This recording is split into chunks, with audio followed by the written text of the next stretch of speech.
Sa iba pang balita, Task Group Candy itinatag naman matapos ang insidente ng food poisoning sa Caraga Region. Davao City Government may kipagtulungan sa Caraga Region para imbestigahan ang pagkakalason ng estudyante sa nasabing rehiyon. Ang ulat mula sa aming kasama ang si Pengalinyo ng Radyo ng Bayan Davao.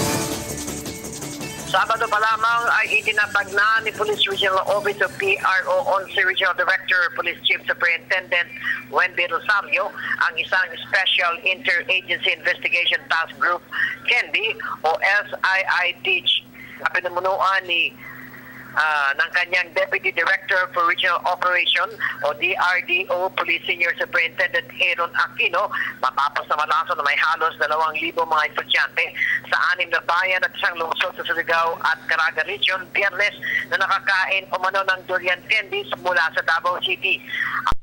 Nakabilang sa mga miyembro ng SIITG ay ang Department of Health, Davao City Health Office, Office of Civil Defense, Department of Trade and Industry at iba pang ahensya ng pamahalaang national at local na namamahala sa kalusugan at negosyo. Bagaman nasabi nito na maaring inosente ang manufacturer ng Wendy's Durian ay masusi pa rin anya nila itong iimbestigahan at ihahayag ang katotohanan sa publiko sa lalong madaling panahon. Samantala, ngayong araw naman ang pagpupulong ng mga opisyal ng Caraga Region at SIITG sa Davao City upang matalakay at masolusyonan ng dahilan ng pagkalason ng halos 2,000 mga estudyante na nakakain ng durian candies noong Biyernes. Samantala, isinilbi ngayong Lunes ng Business Bureau of Davao City ang suspension order sa Wendy's candy manufacturer na minamay-ari ng isang Janet Aquino.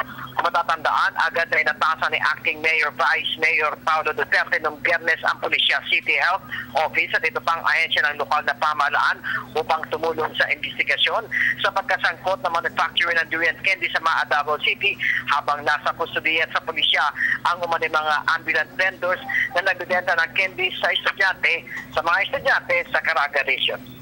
Agad na itatasan ni Acting Mayor Vice Mayor Paulo Duterte ang Davao City Health Office o CHO na agad makipagtulungan sa pamahalaan sa Caraga Region sa investigasyon.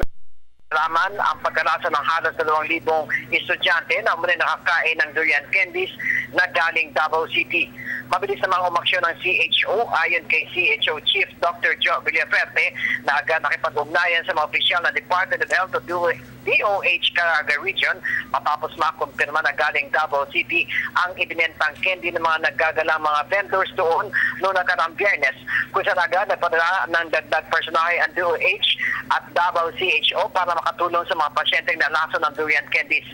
Samantala, Biyernes pa lamang ng hapon nang agad dumulog sa Talomo Police Station ang may-ari ng Wendy's Durian Candy na si Janet Aquino na nakatira sa Davao City at ang insidente at maaari umanong expired na ang nabili ng mga ambulant vendors dahil may 6 na buwan lamang ang tagal ng candies na dapat itong ma-dispose. Wala na umano sa mga ambulant vendors ang 8 na umano sa mga ambulant vendors ay pawang mga taga Davao at isang taga Bukidnon ay nasa mga otoridad na ng Caraga Region. Dagdag naman ni Duterte na ang Wendy's ay hindi rehistrado sa Food and Drug Administration o FDA 11 at tiniyak na mananagot ang sinumang may sala sa insidente. Para sa Telebisyon ng Bayan, Pengalinyo, Radyo ng Bayan, Davao.